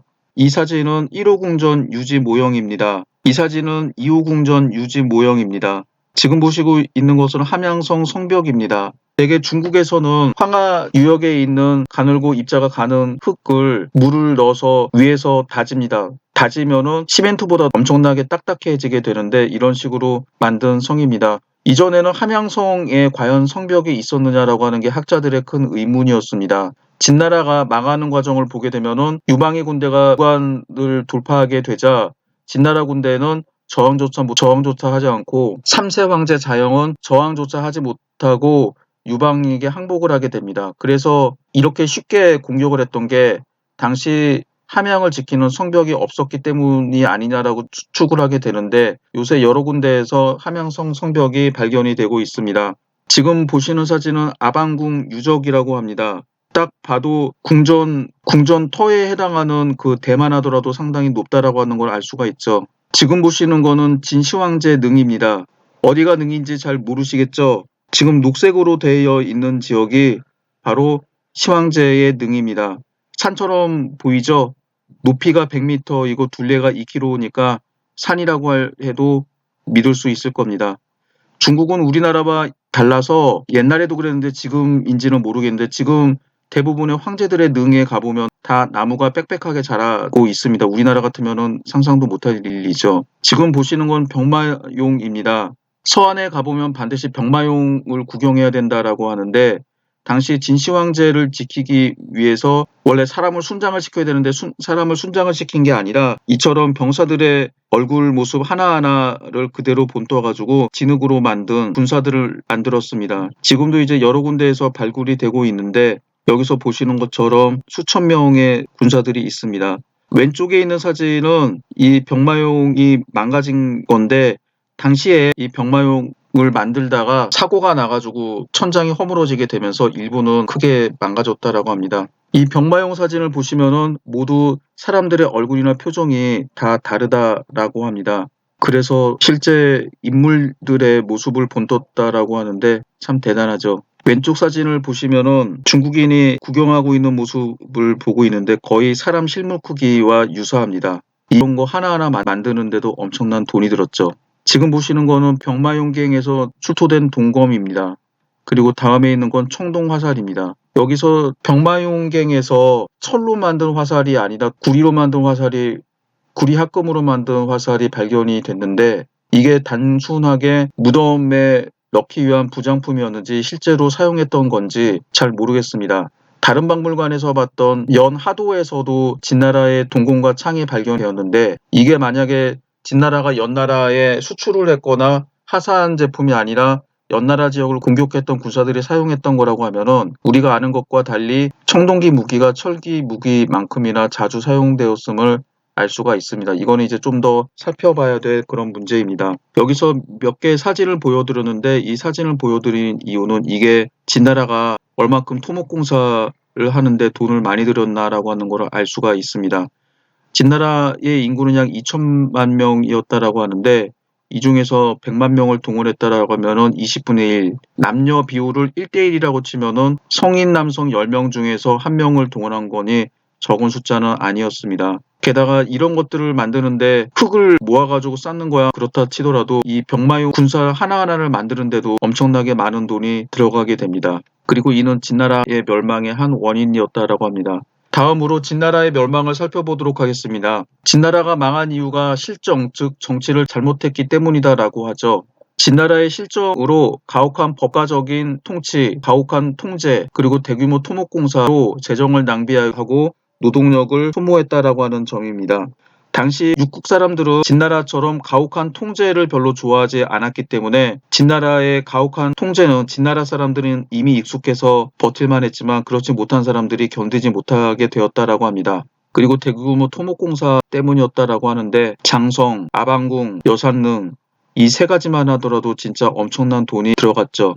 그 이후에 진시황제의 뒤를 이어서 황제가 됐던 이세 황제의 무능과 실정, 황간 조고의 농간을 들 수 있습니다. 시황제는 마지막 순행을 다녀오다가 기원전 210년 사고에서 죽었습니다. 시황제는 살아생전에 퇴자 즉 태자를 정하지 않았는데 당시 시황제에게 간언을 했다가 쫓겨나서 장성을 쌓고 있는 몽영을 감독하라는 명령을 받고 있었던 부소에게 자신의 뒤를 이어 황제가 되라는 유언을 남기게 됩니다. 그리고 이 유서를 보내려고 했는데 이 조고가 이걸 가로채게 됩니다. 그 다음에 당시 승상 이사를 설득해서 부소와 몽염을 죽이고 당시 시황제를 따라왔던 호해를 황제로 옹립하는 음모를 꾸미게 됩니다. 효자 부소는 스스로 자살하라는 아버지의 실제로는 이사와 조고가 만든 가짜 편지를 받고 스스로 목숨을 끊었습니다. 몽염은 이에 저항했지만 몽염 역시 살해됩니다. 그리고 시황제의 관과 군사들을 데리고 함양으로 돌아온 이사와 조고는 호해를 황제로 옹립하고 나머지 형제 자매들을 전부 다 죽이게 됩니다. 이세 황제는 자기 아버지처럼 권력을 행사하게 되는데 이미 반란이 터졌음에도 불구하고 정신을 차리지 않았습니다. 그리고 조고는 후에 승상이었던 이사를 제거하고 자신의 권력을 장악을 했습니다. 조고가 이세 황제 주변에 인해 장막을 쳐서 자기의 실정이 이세 황제의 귀에 들어가지 못하도록 했습니다. 그래서 이 인해 장막이 제대로 쳐 있나라고 하는 걸 알아보기 위해서 이세 황제와 신하들이 보는 앞에서 사슴을 갖다 놨습니다. 그리고 사슴을 말이라고 우기게 됩니다. 이세 황제는 저게 어떻게 말이야 저거는 사슴이야 라고 말합니다. 조고는 아닙니다. 이거는 말입니다. 제 말이 맞는지 폐하의 말이 맞는지 신하들한테 물어보십시오. 신하들은 이때 사슴이라고 하지 않고 말이라고 하게 됩니다. 이때 사슴이라고 말을 하거나 머뭇거렸던 관리들은 조고가 비밀리에 죽여버리게 됩니다. 그래서 여기서 나온 사자성어가 지록위마입니다. 사람을 바보로 만들 때 사용하는 그런 고사성어죠. 그리고 일본어의 욕에 해당하는 빠가야로, 빠가라고 하는 욕이 바로 여기에서 나왔습니다. 그 이후 농민 진승이 반란을 일으키게 됩니다. 이게 중국 최초의 농민 반란인 진승오광의 난입니다. 진승오광이 했던 유명한 말이 있습니다. 왕우장상 영유종호라고 해서 왕우장상이 되는데 어찌 씨가 따로 있겠는가. 여러분들은 이 말을 고려시대 때 난을 일으켰던 만적이 했다라고 알고 있을지는 모르겠는데 이 말을 처음 한 사람은 바로 진승이었습니다. 여기서 진나라가 망하는 과정을 살펴보도록 하겠습니다. 시황제는 제위 37년 즉 기원전 210년 연초 최후의 순행을 떠나는데 가장 먼 길이었습니다. 그는 먼저 운봉에 가서 순임금을 제사 지내고 전당에 이르러 절수를 건너 회계산에 올라 우임금을 제사 지냈습니다. 그 후 다시 바다로 북상해서 낭야에 이르고 이어서 지부산에 올랐다가 그 다음에 서쪽으로 돌아왔습니다. 도중 평원진에 이르렀을 때 갑자기 병을 얻어 마침내 그해 7월에 사구에서 죽었습니다. 시황제는 생년에 태자를 정하지 않았으므로 그가 병이 났을 때 환관인 중거부령 조고에게 편지를 주어 장자인 부소에게 전하게 하였습니다. 부소는 당시 상군에서 몽염을 감군하고 있었는데 시황제는 그를 함양으로 즉시 불러들여 당내에 참여케 한 후 계위하도록 하였습니다. 부소는 시황제 35년 즉 기원전 212년 갱유 사건 때 유생들을 변론하다가 시황제의 노여움을 사서 축출되어 감군이 되었습니다. 이 사건으로 보아 부소의 성격은 비교적 관대하고 개방적이었음을 알 수 있습니다. 그러나 이 편지가 미처 발송되기도 전에 시황제가 사망하자 조고는 몽염의 아우 몽의와 사이가 좋지 않았고 또 몽염은 부소의 신임을 두텁게 받았으므로 부소가 즉위하면 몽씨가 득세하여 자기에게 불리할 것이라고 생각했습니다. 이때 시황제 아들들 가운데 어린 호해가 옆에 있어 조고와 친했습니다. 조고는 호해에게 자립할 것을 권하여 호해가 응하자 조고는 이 일을 꾸미기 위해 승상 이사에게 동조할 것을 요청하였습니다. 이사도 그의 권세를 유지하기 위해 기꺼이 응했습니다. 그래서 두 사람은 조소를 고쳐 호해를 태자로 삼고 시황제의 죽음을 비밀로 하여 이미 썩은 그의 시체가 함양에 돌아온 후에 비교적 발상하였습니다. 호해가 정식으로 중계하고 이세왕제가 되었는데 그때 나이가 21살이었습니다. 호해는 어렸을 때 조고에게 법률을 배워 조고와 친했습니다. 즉위 후 먼저 몽씨 형제를 죽이고 공자 12명을 살해했습니다. 이세왕제는 황제의 자리가 견고해지자 점점 방종해지기 시작했고 조고는 그를 방탕으로 몰아넣었습니다. 이세왕제는 시황제가 미완성으로 남겼던 아방궁 건축 사업을 계속했습니다. 이 아방궁은 위수 이남에 위치하여 원래 넓이가 300여 리에 달하며 남쪽은 남산에 북쪽은 함양과 직통하고 있었습니다. 그 전전만 해도 동서가 500보 남북이 500장으로 1만 명이 앉을 수 있었습니다. 이렇게 되어 그는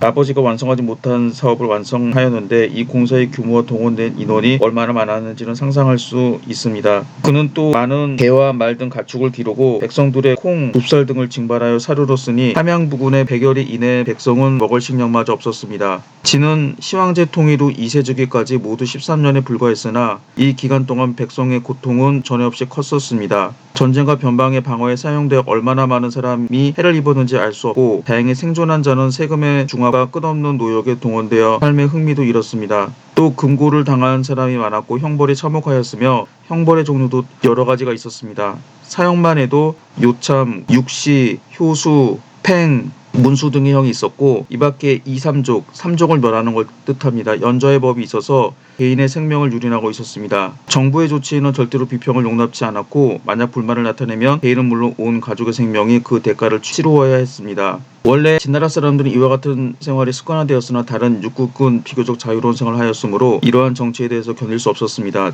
시황제는 자기의 권위와 정치에 대해 주의를 간신히 유지할 수 있었으나 이세왕제는 시황제의 사치와 잔악함을 더욱 본받을 뿐이었습니다. 이세는 궁하는 깊숙이 살면서 공경대신을 만나지 않고 일체의 정무를 조고에게 맡겼습니다. 그런데 조고는 이를 기회로 상하를 기만하는 것이 능사였고 전횡만 일삼았기 때문에 그 결과 반란이 폭발하게 되었습니다. 기원전 209년 7월 진승 오광이 옛 초나라의 사수군 기현의 대택향에서 먼저 반란을 일으켰습니다. 이 두 사람은 본래 진의 하급 군관으로 징발한 여좌병 빈민들의 병사를 뜻합니다. 900명을 어양에서 변방을 지키도록 호송 중이었으나 비를 만나 길이 막혀 정해진 기일 안에 도착할 수 없게 되었습니다. 당시 법률에 따르면 군대가 기일을 어기면 전체가 차명을 당하였으므로 이 두 사람은 마침내 지휘관을 죽이고 사병들을 격려하여 반란을 일으켰습니다. 진승과 오광은 기병한 후 즉시 대택현과 기현을 점령하고 한편으로 기현 동쪽 지역을 공격하였으며 한편으로 친히 서진하여 많은 성을 함락하였습니다. 그들이 지금의 하남성 회양시입니다. 에 이르렀을 때 이미 전차가 600에서 700여승, 기병이 1천여 명, 보병이 1만여 명이나 되었습니다. 진승은 진에서 자립하여 왕이라 칭하고 국호를 장초라고 하였으며 오광은 가왕이 되었습니다. 진승이 처음 반란을 일으키자 각 지방에서도 잇달라 관리를 살해하고 기병하여 이에 호응하였습니다. 그래야 일시에 진의 동부 지방은 혼란에 빠졌습니다. 특히 옛 초나라 땅에서 기병한 사람들이 가장 많고 그 세력도 컸습니다. 이는 전국시대 진과 초가 정치 사회적으로 전혀 상반된 국가에서 진은 철저한 군국국가로 백성들은 일체 자유가 없었으나 초는 비교적 관대하고 지역이 넓어 백성의 생활이 안정되고 자유롭기 때문입니다. 이것은 초의 문학작품으로 보아도 알 수 있습니다. 또 초의 영토 안에는 본래 무수한 이민족이 거주하고 있었고 초나라 사람들도 이들과 접촉하고 있었으므로 어떤 지역의 사람들의 풍속과 풍기는 상당히 사나웠습니다. 따라서 이처럼 자유스럽게 생활을 누리고 있었고 또 성격이 괄괄한 백성들이 진나라의 압제를 쉽게 받으려고 하지 않자 쉽게 충돌하게 되었습니다. 이밖에 진초 양국 사이에는 깊은 원한도 있었습니다. 즉 초회왕이 기원전 299년 진나라에 붙들려가 백사하였기 때문에 초나라 사람들은 이를 원통이 여기고 있었습니다. 시황제 말년에 초나라 땅에 이미 불안한 기운이 떠돌았으며 시황제가 최후로 남순한 것도 이와 관련이 있다고 추측됩니다. 진승은 왕을 자칭한 후 영토 확장에 들어갔습니다. 북쪽으로는 무신, 장이, 진여 등이 조나라 지역을 공격하고 주씨가 위나라를 공격했으며 서쪽으로는 오광이 평양을, 주무는 함곡관을, 송류는 무관을 공격해서 바로 관중으로 들어가도록 하였습니다. 그러나 무신은 한단에 이르러 자립하여 조왕이라 칭하고 장이 진여를 재상과 장군으로 임명했습니다. 무신은 한광에게 연나라 땅을 공략하게 했습니다. 한광이 연나라 땅에 이르러 자립하여 연왕이 되었습니다. 주씨는 위나라 땅을 평정한 후 동쪽으로 제나라 땅에 이르렀는데 그때 제왕실의 후예인 전담이 이미 자립하여 제왕이 되어 주씨에게 항거하였습니다. 주씨는 패하고 위나라로 돌아가 옛 위왕실의 후예인 위구를 위왕으로 삼았습니다. 주문도 함곡관을 넘어 함양 서쪽의 희에 이르렀습니다. 이때 그의 군사는 이미 병거가 1,000승, 병졸이 10만 명에 달했습니다. 이러한 모든 일은 진승이 난을 일으킨 지 3개월 만에 이뤄진 일입니다. 주문의 군대가 함양으로 육박하자 진나라는 크게 놀라 창졸관의 군대를 징집하지 못하고 여산에서 공사 중인 성도를 사면하고 노예 등을 해방하여 소부인 장감으로 하여금 응전하게 하였습니다. 그 결과 주문의 군대가 크게 패하고 함곡안 밖으로 도망갔는데 진나라 군대는 계속 추격하여 민지, 현재의 하남성 민지현입니다.에까지 이르자 주문은 자살하고 부하들은 흩어지고 말았습니다. 이때 오광은 형량을 호위하고 있었는데 아직 함락하지 못했습니다. 그 부하인 전장 등이 진나라 군사들이 올 것을 알고 준비하자는 건의에 오광이 따르지 않자 위험을 느끼어 이들은 진승의 거짓 명령으로 오광을 죽이고 진승은 전장을 상장으로 삼았습니다. 전장은 소수의 군대로 형양을 감시하고 자신은 장감을 맞아 형양 북쪽의 오창에서 싸우다 크게 패하고 전사했습니다. 장감이 승세를 몰아 동쪽으로 진 서쪽 지역에 이르니 진승은 친히 군대를 이끌고 출전하다 패하고 그 역시 측근에 의해 살해되었습니다. 송류의 군대가 이미 남양을 평정하였으나 진승이 죽은 후 남양에서 다시 반란이 일어난 진나라에 복귀하므로 송류도 진에 항복하였으나 진나라에 살해되었습니다. 이 사건들은 모두 2세 2년 즉 기원전 208년 초 몇 개월 사이에 일어났습니다. 진승의 세력은 소멸되었으나 각지의 기병은 갈수록 많아졌습니다. 진나라에서는 장감만이 동서를 분주하여 평정하여 진말의 큰 인물이 되었습니다. 그는 처음에 전쟁에서 계속 승리했지만 불길처럼 일어나는 각지의 반란을 막을 수 없었고 마침내 그도 패하고 말았습니다. 2세 원년 9월에 강강 남쪽의 회계군 치하의 오현에서 항량과 그의 조카 항우가 군대를 일으켰습니다.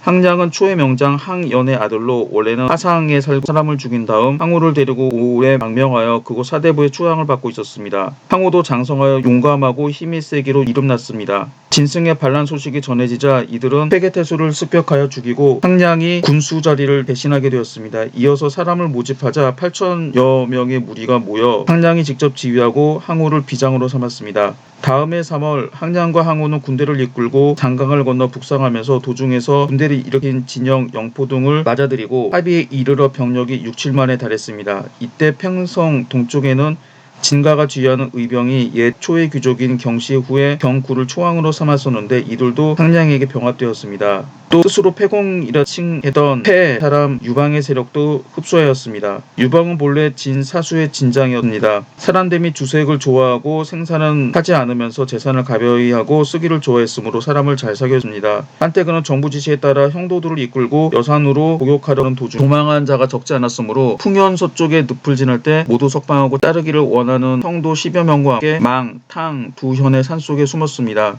이때 진승이 기병하자 패현 사람들이 패령을 죽이고 유방을 옹립하여 패공으로 삼고 현 안에 자재를 모아 2~3천 명을 얻었습니다. 그 후 패, 풍, 탕 등 현을 점령하고 항량에게 귀속하였습니다. 이때 진승이 패 죽었다는 소식이 확실해졌습니다. 그해 6월 항량은 소 사람인 범증의 건의에 따라 초회왕의 손자 심을 옹립하여 왕으로 삼고 초회왕이라 칭했습니다. 이는 진나라에 대한 초나라 사람들의 악감정을 격발시켰습니다. 회왕은 우위의 도읍을 정하고 항량은 스스로 무신군이라 칭했습니다. 항량은 옛 한의 승상 후예인 장량의 건의에 따라 한 종실의 후예인 한성을 한왕으로 삼고 장량을 사도로 삼았습니다. 두 사람은 수천 명을 이끌고 한나라 땅을 공략하여 여러 성을 얻었으나 다시 진나라에 빼앗겨 황하 남한의 영천 일대에서 게릴라 활동을 하고 있었습니다. 장감은 진승을 멸망시킨 후 위안구를 공격하고자 임제로 진격하였는데 제왕 전담과 소장 항타가 이를 구하다가 진군에게 패하여 전담은 전사하고 위안구도 자살했습니다.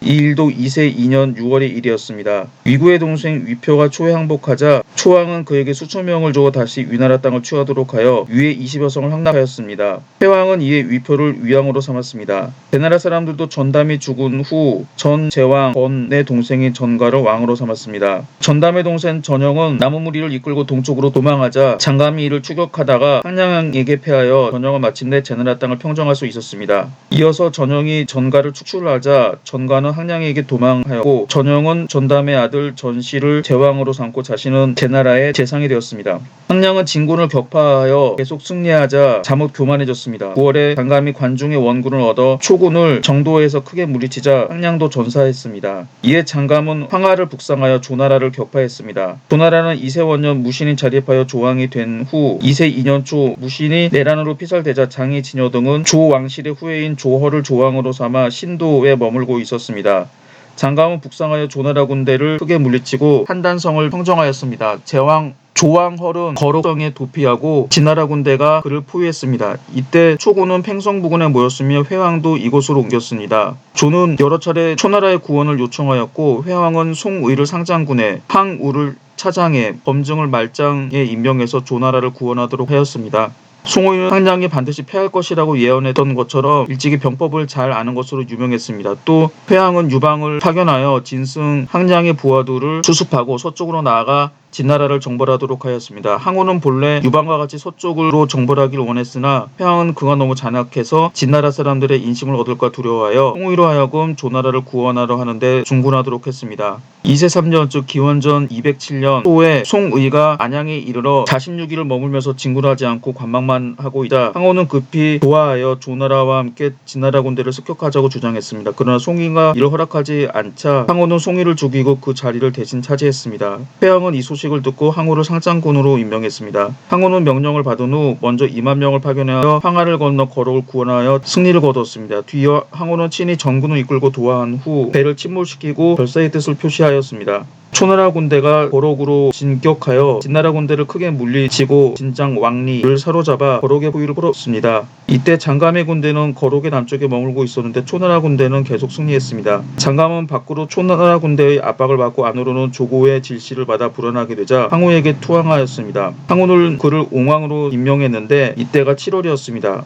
항우가 거록성에서 나가기 전에 각국의 원군이 도착했으나 모두 진나라 군대와 일전을 벌이지 못하고 있다가 초나라 군대가 이를 격파하자 제후군의 장수들은 머리를 숙이지 않을 수 없었습니다. 그래서 항우는 제후연합군의 통수가 되었습니다. 한편 유방은 2세 2년 말에 명령을 받고 서쪽으로 진군하여 당시 진나라 군대의 주력을 북방에서 흡수하였으므로 강적을 만나지 않았습니다. 유방은 하남선 동부를 지나 2세 3년 중에 이미 낙양 동쪽 지역에 도달하였고 그곳에서 장량을 만나 남양을 공략하고 다시 서쪽으로 진군하여 8월에 무관을 함락했습니다. 이때 진해 조정은 조고가 장악하고 있었습니다. 조고는 2세 말년에 이사를 살해하고 승상까지 겸하고 있으면서 2세에 대해서 여러 차례 속임수로 관동 이동은 걱정할 수 없다고 하였습니다. 그러나 무관이 함락되어 그의 속임수가 탈로 날 것을 두려워한 그는 2세를 살해하고 2세의 조카인 자영을 세워 진왕이라고 불렀습니다. 한편 유방에게 사람을 보내어 항복을 약속했습니다. 개의치 않고 계속 전진하였습니다. 9월에 자영은 조고를 죽이고 유방도 이미 남전 이남에 이르러 진나라 군대를 크게 무리치고 바로 함양으로 향했습니다. 다음 달에 자영이 항복하여 진나라는 마침내 망하고 말았습니다. 그러나 한나라는 아직 세워지지 않았고 4년간의 분쟁을 거쳐서 통일된 한나라가 세워지게 됩니다.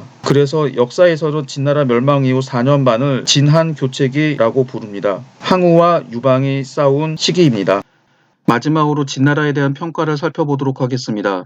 이 진나라에 대해서 최초로 비난 혹은 평가하는 기록을 남긴 게 가의의 과진론입니다. 여기서 가의의 과진론 중에서 중요한 문장들을 읽어보도록 하겠습니다. 진나라는 산동 제후들의 30여 군을 겸병하여 포구와 관문을 수리하고 험난한 요새지에 근거하여 갑옷과 병기를 정비하여 이를 굳게 지켰다. 그러나 진승이 이리저리 흩어졌던 수졸 수백 명을 규합하여 팔을 걷어붙이고 목조응을 도두어 호미와 석갈에 몽둥이 따위로 활과 창 등의 무기를 대신하고 가는 곳마다 백성들의 도움으로 배를 채우며 종행으로 천하를 교란하였다. 그러나 진나라 사람들은 험난한 요새에 주둔하면서도 방비조차 하지 않아서 관문을 닫지도 않고 성 밖의 다리를 걷어 올리지도 않았으며 긴 창을 사용하여 적을 찌르지도 않고 강한 활을 사용해서 적을 향하여 쏘지도 않았다. 초나라의 군사가 깊숙이 들어가서 홍문에서 전투하였지만 울타리 같은 장애물조차 없었다. 이러한 때에 산동 지방이 크게 시끄러워져서 제후들이 여기저기에서 공기하고 호골과 준제들이 연이어 왕으로 자립하였다. 이에 진나라는 장감으로 하여금 군사를 이끌고 동쪽으로 정벌하게 하니 장감은 이를 이용하여 삼군의 많은 병력으로서 바깥에서 제후들과 교역을 벌이고 거꾸로 자신의 임금을 처단하고자 하였다. 여러 대신들의 믿을 수 없음은 여기에서 볼 수 있을 것이다. 자영이 즉위하였으나 그도 끝내 깨닫지 못하였다. 만약 자영이 평범한 군주의 지능을 지니고서 중간 정도의 재능을 지닌 장상의 보좌만이라도 얻었다면 비록 산동지방에서 반란이 일어났다고 하더라도 진나라의 국토는 온전히 보존될 수 있었을 것이며 종묘제사 또한 결코 끊기지 않았을 것이다. 진나라의 국토는 산을 등지고 있으며 하천이 휘감아 사방으로 막힌 견고한 나라였다. 목공 이래로 진시황제에 이르기까지 20여 명의 임금은 늘 제후의 패자가 되었는데 이것이 역대 군주가 모두 현명하고 능력이 있었기 때문이었겠는가. 다만 그 지리적 형세가 그러하였기 때문이었다. 더욱이 천하는 일찍이 마음과 힘을 모아서 진나라를 공격하였으니 당시 현인과 지사들이 한데 모여들어 뛰어난 장수는 자신의 군대를 이끌고 현능한 재상은 각자의 지혜와 계책을 나누었지만 진나라의 험고한 지세에 막혀서 진격할 수 없었다. 진나라는 이에 그들을 맞아들여 싸우기 위하여 관문을 활짝 열었으니 100만의 병졸들은 패주하고 결국은 괴멸당하고 말았다. 이것이 어찌 용력과 지혜가 모자랐기 때문이었는가. 지형이 불리하고 지세가 유리하지 못했기 때문이었다. 그런 다음 진나라는 작은 고을을 큰 성에 합병하고 험고한 요새를 지키며 주둔하여 볼을 높이 쌓고 싸우지 않으면서 관문을 닫아 걸고 요새를 점거하여 무기를 걸머쥔 채 이를 수비하였다. 제후들은 필부 출신으로 서로 실리를 쫓아 연합하였으니 이것은 소왕의 덕행을 찾을 수 없었던 까닭이었다. 그들은 서로 간의 교분이 친밀하지도 못했고 그들의 부하들도 추종하지 않았으며 진나라를 멸망시킨다는 것을 명분으로 삼았으나 실제로는 자신들의 이익을 위해서 움직였다. 따라서 그들은 진나라가 험난한 요새지로 둘러싸여 있었기 때문에 침범하기 어렵다는 것을 알고 반드시 군사를 퇴각시켰을 것이니 그런 후에 자기의 나라를 안정시키고 백성들을 쉬게 하며 다른 나라들이 쇠퇴하기를 기다려 약소한 나라를 거두고 취하고 피폐한 나라들을 도움으로써 대국의 제후를 호령할 수 있음을 알았다면 천하를 얻지 못하는 것을 그렇게 근심하지는 않았을 것이다. 천자의 귀한 신분에 온 천하를 소유했으면서도 사로잡히는 몸이 된 것은 패망의 상황을 만회하려는 방법이 잘못되었기 때문이다. 진시황은 자만하여 남에게 자문을 구하지 않고 끝내는 잘못을 저지르고도 고칠 줄을 몰랐다. 이세는 부친의 과오를 그대로 이어받아 고치지 않았고 포항무도하여 화를 가중시켰다. 자영은 외톨이로서 가까운 피부치가 없었으며 유약하였음에도 불구하고 아무도 보살피는 이가 없었다. 이 세 사람의 임금이 미혹되었으면서도 죽는 날까지 잘못을 깨닫지 못했으니 파멸에 이르렀던 것은 당연한 것이 아니었겠는가. 그 당시 세상에 생각이 깊고 시세 변화를 아는 인물이 없었던 것이 아니었건만 과감하게 충성된 마음을 다하여 황제의 잘못을 막지 못했던 이유는 진나라의 습속에 꺼리고 피해야 할 금기가 많아서 충성스러운 간언을 하는 사람은 말도 끝나기 전에 목숨을 잃게 되었기 때문이다. 따라서 천하의 선비들로 하여금 귀를 기울여 듣게만 하고 두 다리를 한데 모은 채 입을 꾹 다물고 아무 말도 하지 못하게 하였다. 이것 때문에 새 임금이 정도를 잃어도 충신은 감히 간언하지 못하고 지사는 감히 모책을 내지 못하였으며 천하가 어지러워진 다음에도 이 간악한 일이 임금에게 알려지지 못했으니 이 어찌 애처로운 일이 아니었겠는가. 천황은 상하의 언로가 맡기는 것이 나라를 망치는 것을 알았기 때문에 공경사대부를 두어서 법령을 정비하고 형벌을 두어서 천하를 다스렸다. 그리하여 나라가 강하면 포악한 행동을 금하고 난을 주벌했기 때문에 천하 사람들이 복종하였고 나라가 약할 때는 우패가 토벌해 주므로 제후들이 순종하였으며 영토가 줄어들 때에는 안으로는 수비를 갖추고 밖으로는 남에게 의지하여 사직을 보존하였다. 그러므로 진나라가 강성할 때에는 법이 번잡하고 형벌이 엄격하여 천하가 두려워하였으나 일단 쇠약해지자 백성들이 원망하여 온 천하가 배반했던 것이다. 주나라의 오선은 정도를 얻었기 때문에 천년 동안 국가의 명맥이 끊이지 않았으나 진나라는 본말을 모두 상실했기 때문에 오래가지 못하였다. 이런 점으로 본다면 안정과 위망의 근본에는 현격한 차이가 있는 것이다. 속담에 지난 일을 잊지 않는 것은 후일의 귀감이 될 수 있다라고 하였다. 이 때문에 군장은 나라를 다스릴 때는 전대의 일을 자세히 살펴보고 당대에 증언해보고 인사를 참작하여 성세의 이치를 이해하고 모략과 형세의 적합함을 세심히 살펴서 취사의 순서가 있으며 변화의 그 시기가 있었기 때문에 오래도록 계승되고 나라가 태평한 것이었다. 중략 진시황은 탐욕스럽고 비루한 마음을 품고 독단적인 지모를 행하여 공신들을 신뢰하지 않고 선비들과 백성들을 가까이하지 않았으며 왕도를 버리고 개인의 권위를 내세워서 문서를 금하고 형법을 가혹하게 하였으며 사술과 무력을 앞세우고 인의를 뒷전으로 여기며 포악함을 천하 통일의 시작으로 삼았다. 대체로 천하를 합병할 때에는 계략과 무력을 중하게 여기며 안정되었을 때에는 권력을 순종하는 것을 귀하게 여기니 이는 천하를 얻는 것과 지키는 것의 방법이 다르다는 것을 말하는 것이다.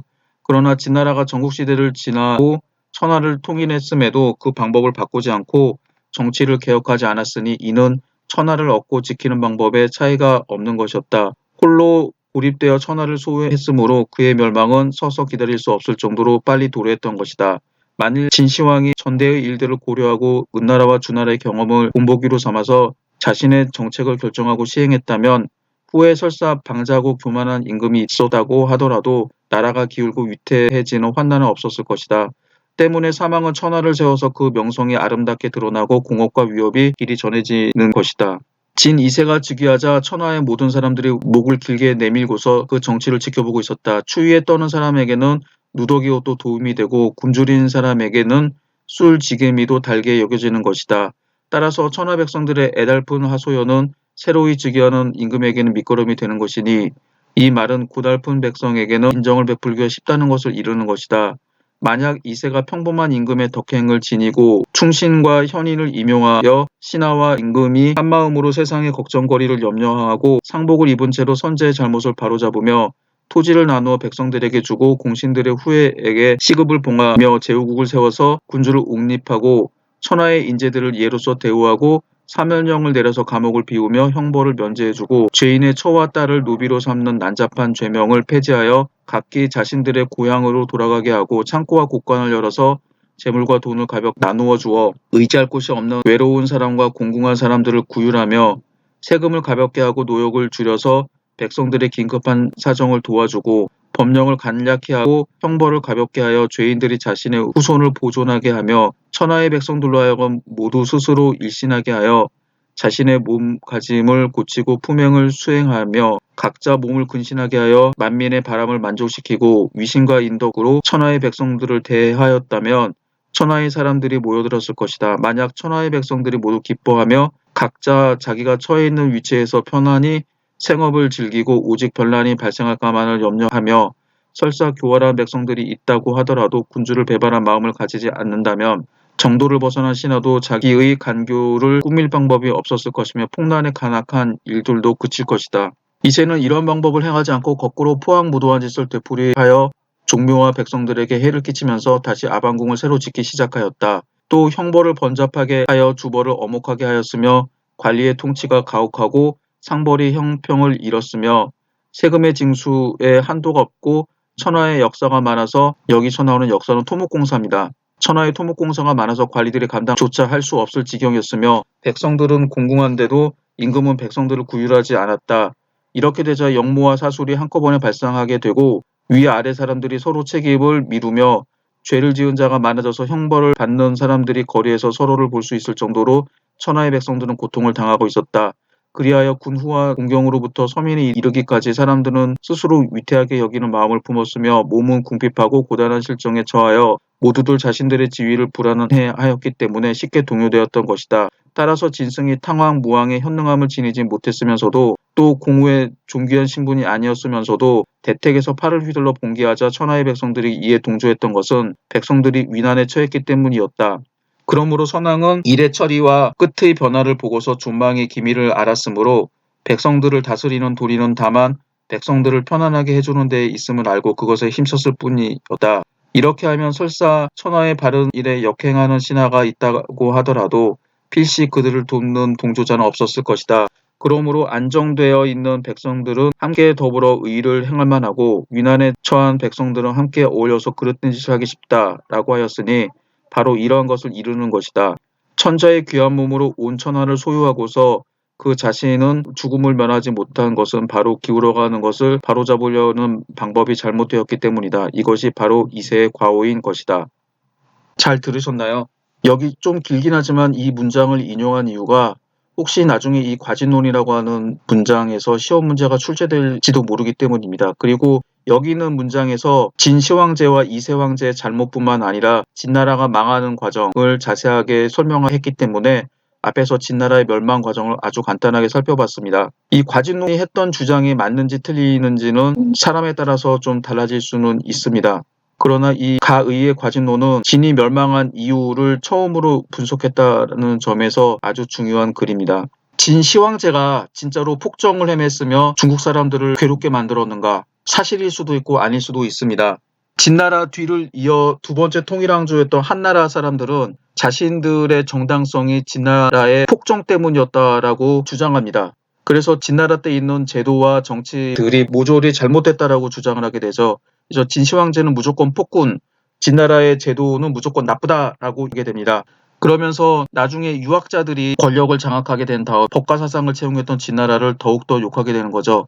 그 이후에 이런 악평들이 계속 쌓이게 되면서 진시황제는 역대 정근대 시대 중국에서는 폭군의 대명사, 걸주와 아울러서 폭군의 대명사로 낙인키게 됩니다. 그리고 진나라 시대에는 폭정으로 얼룩진 역사였다라고 하죠. 그런데 바로 이 한나라 전환의 통치제도가 모두 진나라 제도였습니다. 즉 한나라는 진시황제와 진나라를 비난하면서도 진나라에 있었던 제도와 시스템을 도입을 해서 통치를 했습니다. 이건 진나라의 제도가 나쁘지 않았다라고 하는 것을 알 수가 있습니다. 이 진시황제를 그나마 좀 본격적으로 정치적으로 복권시키는 인물이 모택동입니다. 모택동은 유명한 혁명가이자 정치가이기도 하지만 역사에 해박했습니다. 그래서 몇 가지를 좀 바꿔놓게 되는데 그 전까지는 유학자들이 장악을 하고 있었기 때문에 법가를 무조건 나쁘다라고 했는데 법가가 중국 역사에 긍정적이다라고 주장하고 그 다음에 진시황제가 훌륭한 인물이었다고 재평가하게 됩니다. 이때 진시황제뿐만 아니라 왕안석, 무축천, 측천무후라고도 하죠. 이런 사람들이 정치를 제대로 했던 인물로 다시 재해석되게 됩니다. 지금은 학자들은 진시황제가 좋다 나쁘다라고 하는 게 아니라 진시황의 정책에서 좋은 점과 단점을 모두 이야기를 하고 있습니다. 중국 영화 중에서 영웅이라고 하는 영화가 있습니다. 이연걸이 주인공으로 나오는 영화인데 이 영화는 연나라의 태자단이 진왕정을 죽이기 위해서 형가를 보내게 됩니다. 형가가 진왕정을 죽이려고 하다 실패하게 되죠. 이 모티브를 가지고 만든 영화입니다. 마지막 장면에서 이연걸은 진왕정을 죽일 수 있었으나 생각을 합니다. 진왕정이 죽게 되면 중국은 통일이 되지 않는데 통일이 안 되고 분열된 진나라보다 통일된 진나라가 더 낫지 않은가. 그리고 진왕정을 죽이기를 포기하게 되고 진나라 군사들이 쏜 화살에 맞아서 고슴도치처럼 온몸에 화살이 박혀서 죽게 됩니다. 어떤 게 옳았을까요? 지금 와서 드는 생각은 진시황제가 통일하고 그 이후에 통치하는 그 과정에 살았던 사람들은 엄청나게 힘들게 살았을 것입니다. 지옥이 자신이 살던 세계보다도 훨씬 더 좋다라고 생각을 했었겠죠. 당시 사람들한테 진나라 시대는 진짜 폭정이고 암흑과 같은 시대였지만 긴 중국의 역사에서 돌아보면은 진나라 시대에는 결국 통일 중국이라고 하는 위대한 유산을 물려주게 됩니다. 진시황제가 만들었던 황제제도, 짐, 그리고 황제라고 하는 칭호 자체, 이런 황제 제도와 황제 지배 체제, 군현 지배 체제는 이후 왕조에도 계속 계승이 됩니다. 물론 디테일은 더 추가가 되고 필요 없던 거는 없어지기도 하긴 합니다만 이런 제도가 계속 이어지게 됐고 이런 제도들은 중국에서 통일왕조가 기본적으로 200년 정도 유지가 되는데 이처럼 전 세계사에서 통일왕조가 중국 정도 되는 거대한 면적을 가진 국가가 오랫동안 통일을 유지할 수 있었던 제도가 바로 이 진나라에서 만들어지게 됐던 겁니다. 그리고 진나라가 확대했던 영토는 여기에다가 전환된 하서회랑 지역, 지금의 감숙성 지역이 포함이 되기도 하는데 진나라가 정복했던 이 지역이 베트남 지역을 제외한다라고 하면 이게 지금 중국의 본토입니다.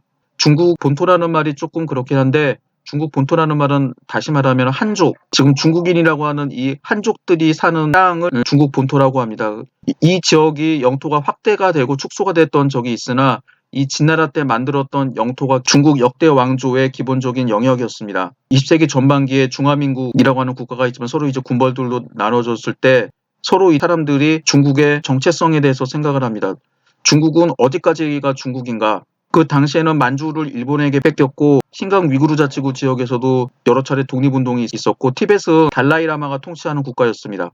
그러다 보니까 중국이라고 하는 나라들은 여기 있는 나라들을 뺀 기본적으로 진나라의 기본 영토에 해당하는 지역이 중국이다라고 많은 사람들이 생각을 했죠. 물론 그렇게 되면 북부 베트남 지역이 있어서 좀 안 되긴 하는데 그래서 기본적으로 진나라의 영토에서 북부 베트남과 우리나라 일부 지역을 뺀 이런 지역들을 중국인들은 당시 진나라가 한반도 북부 일부 지방도 지배했다라고 생각을 했다고 합니다.